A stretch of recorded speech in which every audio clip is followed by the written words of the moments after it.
오늘은 조선왕조실록이라는 오랜 기록 속에 숨겨진 한 비운의 왕과 그를 둘러싼 격동의 이야기를 풀어볼까 합니다. 우리가 흔히 알고 있는 광해군 폐위의 이야기는 과연 전부일까요? 인조 반정은 과연 정의로운 반정이었을까요? 실록의 기록을 파고들면 그 명분 뒤에 감춰진 권력 다툼과 배신의 진짜 얼굴이 드러납니다. 오늘은 우리가 미처 몰랐던 광해군 폐위의 진짜 배경과 그 비극적인 결말을 함께 파헤쳐 볼까 합니다. 민담처럼 술술 풀어나가는 실록 속 광해군 이야기, 지금부터 시작합니다. 자, 때는 임진왜란이라는 참혹한 전쟁이 막을 내린 지 얼마 되지 않은 조선의 한복판입니다. 나라는 피폐해지고 백성들의 삶은 고통으로 얼룩져 있었죠. 이런 혼란 속에서 선조의 뒤를 이어 왕위에 오른 이가 바로 광해군입니다. 하지만 그의 즉위는 처음부터 순탄치 않았습니다. 광해군은 선조의 서자였습니다. 즉, 정비에게서 난 아들이 아니라는 뜻이지요. 조선은 유교를 통치 이념으로 삼았기에 적장자, 즉 정비의 맏아들이 왕위를 잇는 것이 원칙이었습니다. 그러나 선조에게는 오랫동안 적장자가 없었고 임진왜란이라는 국가 비상사태 속에서 백성과 조정을 수습하며 분조를 이끌었던 광해군이 사실상 왕세자로 책봉되어 전쟁을 치렀습니다. 그는 전쟁 중에도 세자로서 백성들의 신망을 얻고 뛰어난 수습 능력을 보여주었지만 문제는 선조 말년에 새로운 왕비인 임목대비에게서 적통 왕자 영창대군이 태어났다는 점입니다. 선조는 이 영창대군을 무척이나 아꼈고 혹여나 왕위를 영창대군에게 물려줄 생각을 하지는 않을까 하는 불안감이 광해군과 그를 지지하는 세력들에게는 그림자처럼 따라다녔습니다. 게다가 선조는 광해군을 세자로 책봉하는 것을 끝까지 망설였고 심지어는 폐위하려는 움직임까지 보였습니다. 선조실록과 선조수정실록에는 선조가 광해군을 미워하고 영창대군을 편애했던 기록들이 곳곳에 남아 있습니다. 선조는 죽는 순간까지 광해군에게 왕위를 물려주는 교지를 내리지 않았고 유언 한마디 없이 세상을 떠났습니다. 결국 유영경 등 일부 대신들이 영창대군을 지지하는 움직임을 보이기도 했으나 정인홍을 비롯한 북인 세력의 강력한 지지와 명나라의 책봉 승인으로 광해군은 어렵사리 왕위에 오르게 됩니다. 이렇게 불안정한 기반 위에 선 광해군의 왕권은 늘 위태로웠습니다. 그는 자신의 왕위를 위협했던 존재들, 그리고 앞으로도 위협할 수 있는 존재들에 대해 끊임없이 경계했습니다. 특히 적통 왕자 영창대군과 그의 어머니인 임목대비는 광해군에게는 늘 부담스러운 존재였습니다. 광해군 일기를 보면 즉위 초부터 광해군은 왕권 강화를 위해 자신의 즉위를 도왔던 북인 세력을 중심으로 조정을 꾸려나가려 애썼고 자신에게 반대했던 세력들을 숙청하는 과정에서 여러 갈등을 겪게 됩니다. 이러한 배경 맥락은 광해군이 훗날 비극적인 선택을 하게 되는 씨앗이 됩니다. 왕위에 오르자마자 그는 내부의 불안정한 왕권과 외부의 임진왜란 후유증, 그리고 명나라와 청나라 교체기의 혼란스러운 국제 정세라는 삼중고를 짊어져야 했습니다. 백성을 위한 치세에 힘쓰는 한편 자신의 왕권을 공고히 하려는 노력은 때로는 피바람을 불러오기도 했습니다. 특히 그의 왕권에 대한 집착은 결국 폐모살제라는 돌이킬 수 없는 오점을 남기게 됩니다. 사료 속에서 광해군의 즉위는 단순한 왕위 계승이 아니라 치열한 권력 다툼과 불안정한 미래를 예고하는 서막이었던 것이지요. 광해군의 왕권이 불안정했음을 말씀드렸죠? 그 불안감을 현실로 만든, 그리고 훗날 인조반정의 가장 강력한 명분이 된 사건이 바로 폐모살제, 즉 어머니를 폐하고 동생을 죽였다는 충격적인 사건입니다. 이 사건은 광해군에게 치명적인 약점이자 그의 폐위를 정당화하는 논리로 작용했습니다. 이야기는 영창대군과 임목대비로부터 시작됩니다. 광해군이 즉위할 당시 영창대군은 겨우 2살배기 어린아이였습니다. 하지만 그는 선왕 선조의 유일한 적통 왕자였고 그 존재만으로도 광해군의 왕권에 잠재적인 위협이 될 수 있었습니다. 광해군 일기에는 광해군이 즉위 초부터 영창대군과 임목대비를 경계하는 기록들이 나타납니다. 시간이 흐르면서 광해군을 지지하는 북인 세력, 특히 대북파는 영창대군과 임목대비를 제거해야 한다는 목소리를 높이기 시작합니다. 이들은 광해군의 왕권 안정을 최우선 과제로 삼았고 이를 위해서는 적통이라는 명분을 가진 영창대군이 살아있어서는 안 된다고 판단했던 것이죠. 1913년 광해군 5년에 박응서 등의 영모 사건이 터집니다. 이들은 영창대군을 추대하려 했다는 혐의를 받았고 이 사건은 영창대군을 제거할 빌미를 제공하게 됩니다. 결국 영창대군은 강화도로 유배를 가게 됩니다. 하지만 이것으로 끝이 아니었습니다. 유배지에서 영창대군은 당시 강화부사였던 정왕의 감시 아래 있었는데 광해군 일기에 따르면 정왕은 영창대군에게 찬 방에서 밥을 주지 않고 불을 지펴주지 않는 등 가혹하게 대했다고 합니다. 춥고 배고픔에 시달리던 영창대군은 결국 8살의 어린 나이로 세상을 떠나고 맙니다. 공식적인 기록에는 병사했다고 되어 있지만 당시나 후대 사람들은 광해군의 묵인 아래 고의적으로 죽음에 이르게 한 것으로 보았습니다. 어린 동생을 죽였다는 살제의 비극이 시작된 것이죠. 동생을 죽인 비극은 어머니를 폐하는 폐모로 이어집니다. 영창대군이 죽자 대북파는 임목대비를 폐위시켜야 한다고 주장합니다. 임목대비는 당시 대비로서 왕실의 최고 어른이었고 광해군에게는 계모였지만 유교적 관념으로는 어머니로 모셔야 할 존재였습니다. 하지만 대북파는 임목대비가 영창대군을 지지하고 광해군을 저주했다는 등의 죄목을 씌워 폐위를 강하게 밀어붙였습니다. 조정은 격렬한 논쟁에 휩싸입니다. 이원익, 이양복, 김재남 등 많은 대신들이 어머니를 폐하는 것은 있을 수 없는 일이라며 반대했지만 대북파의 수장이었던 정인홍은 임목대비가 선조의 왕비가 아니라 임진왜란 시기 선조가 의주로 피란했을 때 뒤늦게 맞이한 후궁에 불과하다는 비상식적인 주장까지 펼치며 폐모를 정당화하려 했습니다. 결국 광해군은 신하들의 강력한 반대에도 불구하고 1918년 광해군 10년에 임목대비를 서궁, 즉 경운궁, 지금의 덕수궁에 유폐하고 대비의 호칭을 박탈하는 폐비를 단행합니다. 이 사건은 당시 조선사회에 엄청난 충격을 주었습니다. 유교적 윤리를 근간으로 하는 조선에서 왕이 어머니를 폐하고 동생을 죽였다는 것은 폐륜 중의 폐륜으로 여겨졌기 때문입니다. 광해군 일기는 이 시기 광해군이 폐모살제를 강행하면서 겪었던 격렬한 조정의 갈등과 수많은 대신들의 처벌 기록을 상세히 담고 있습니다. 이 사건은 단순히 왕실 내부의 비극을 넘어 광해군이 왕으로서의 정당성을 잃게 만드는 결정적인 오점으로 남게 됩니다. 훗날 인조반정을 주도하는 세력들은 이 폐모살제를 가장 큰 명분으로 내세우며 광해군을 몰아내게 됩니다. 실록은 이 비극적인 선택이 광해군에게 어떤 대가를 치르게 했는지 뼈아프게 기록하고 있습니다. 폐모살제 사건은 광해군의 왕권을 강화하려는 시도였지만 역설적으로 조정 내부에 깊은 균열을 만들고 반정의 불씨를 지피는 결과를 낳았습니다.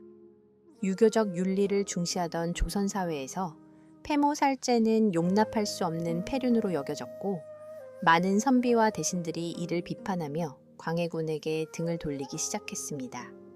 광해군 즉위 후 조정은 주로 북인 세력이 장악하고 있었습니다. 특히 정인홍을 중심으로 한 대북파는 광해군의 왕권 강화 정책을 적극적으로 지지하며 폐모살제를 주도했습니다. 이들은 광해군에게 아첨하며 자신의 권력을 유지하려 했고 반대파를 숙청하는 데 앞장섰습니다. 이 과정에서 이원익, 이양복과 같은 덕망 높은 원로 대신들은 물론 수많은 살림 세력이 조정에서 밀려나거나 유배 혹은 죽임을 당했습니다. 광해군 일기에는 이 시기 조정의 피바람과 함께 권력을 독점한 대북파의 전횡이 생생하게 기록되어 있습니다. 하지만 이들의 권력 독점과 강압적인 정치는 결국 새로운 불만 세력을 만들어냈습니다. 폐모살제를 반대했던 서인 세력은 물론 북인 내부에서도 대북파의 전횡에 염증을 느끼는 소북파나 중립적인 인사들이 생겨나기 시작했습니다. 이들은 광해군 정권에 대한 불만을 품고 있었지만 대북파의 감시와 탄압으로 인해 목소리를 내지 못하고 숨죽여 지내야 했습니다. 마치 끓어오르는 용암처럼 표면 아래에서는 권력에 대한 암투와 반정의 기운이 서서히 응축되고 있었던 것이죠. 이 시기 광해군은 명나라와 후금 사이에서 중립 외교를 펼치며 실리적인 정책을 추진했습니다. 임진왜란을 겪은 조선으로서는 다시는 전쟁의 참화를 겪을 수 없다는 현실적인 판단에서 나온 외교 정책이었습니다. 하지만 당시 명나라를 부모의 나라로 여기던 사대부들에게는 이러한 중립 외교가 오랑캐와 결탁하는 것으로 비춰질 수 있었습니다. 특히 명나라의 요청으로 후금 정벌에 파병되었던 강홍립이 후금에 투항하는 사건, 사르후 전투는 광해군의 중립 외교에 대한 명불론자들의 비난을 더욱 거세게 만들었습니다. 광해군 일기에 기록된 광해군의 고뇌와 대신들의 격렬한 논쟁은 당시 조선 조정이 처했던 복잡한 외교적 딜레마를 보여줍니다. 이러한 내외적인 불만 요소들이 쌓여가면서 광해군을 몰아내고 새로운 세상을 꿈꾸는 움직임이 수면 아래에서 시작됩니다.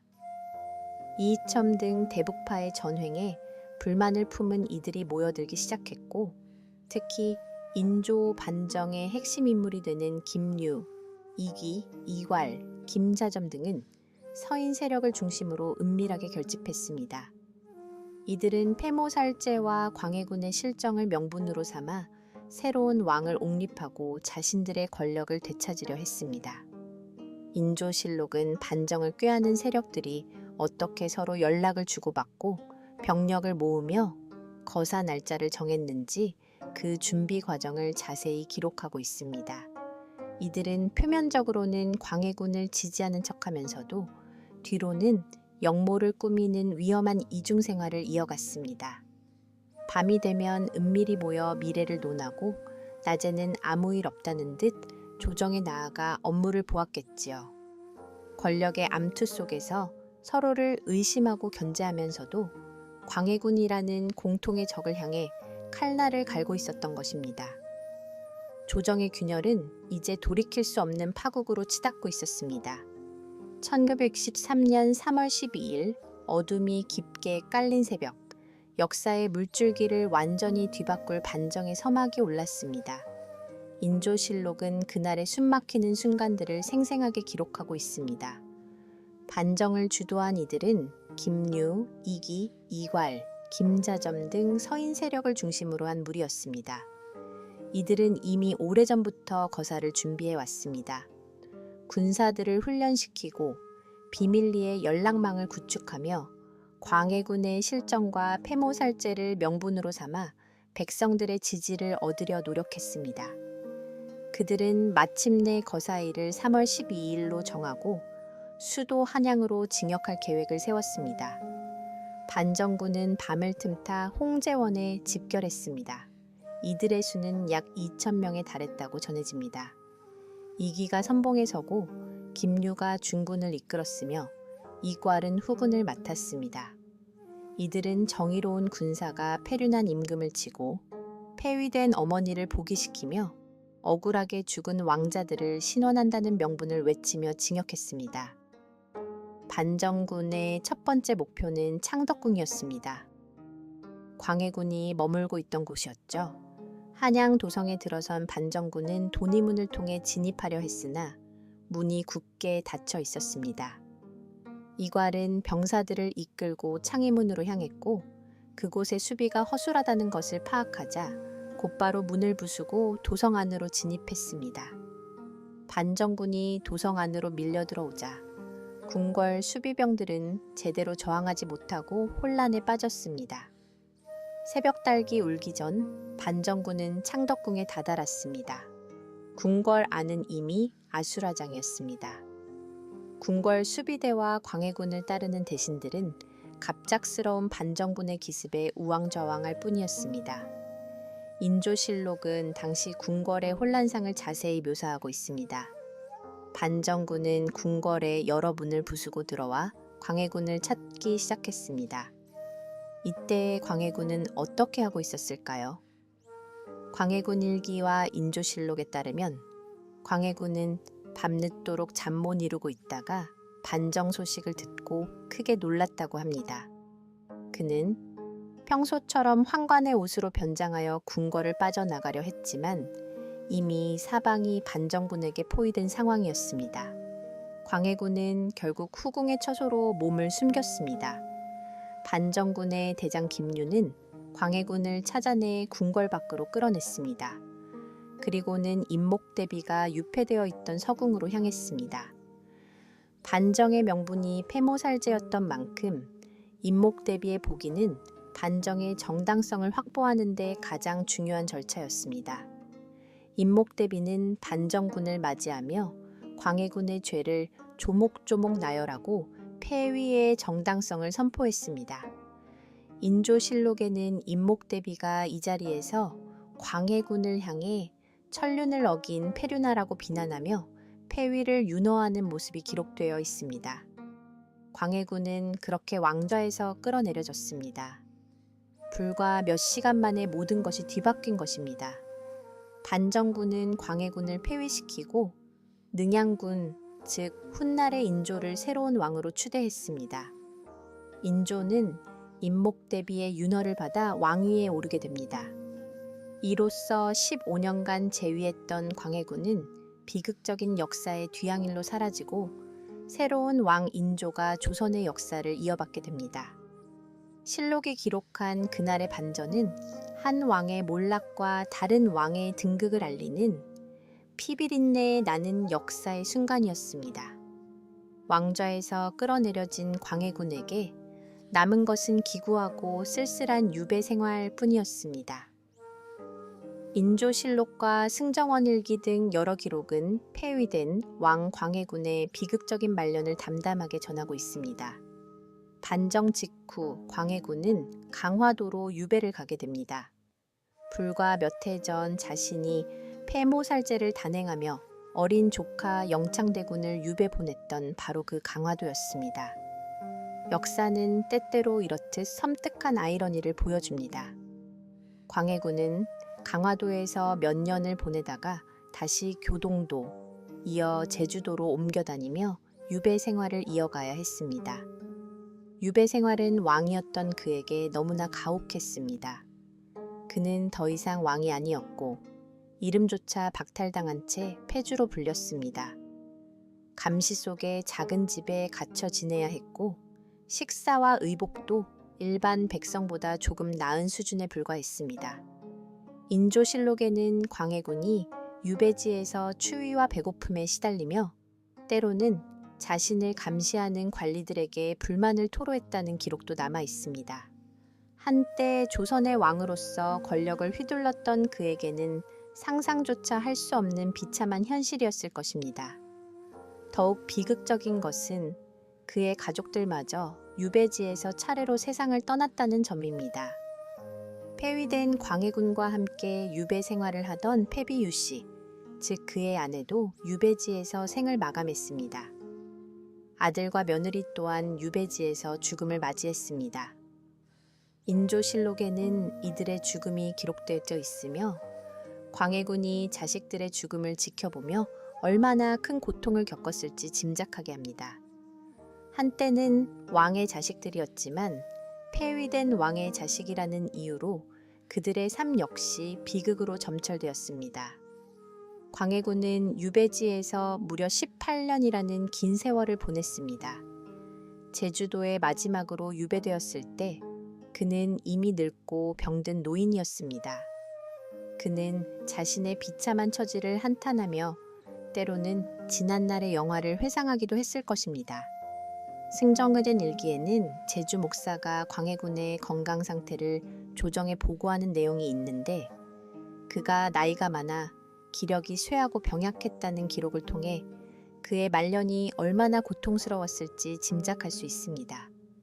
1941년 인조 19년에 광해군은 67세의 나이로 제주도에서 쓸쓸하게 세상을 떠납니다.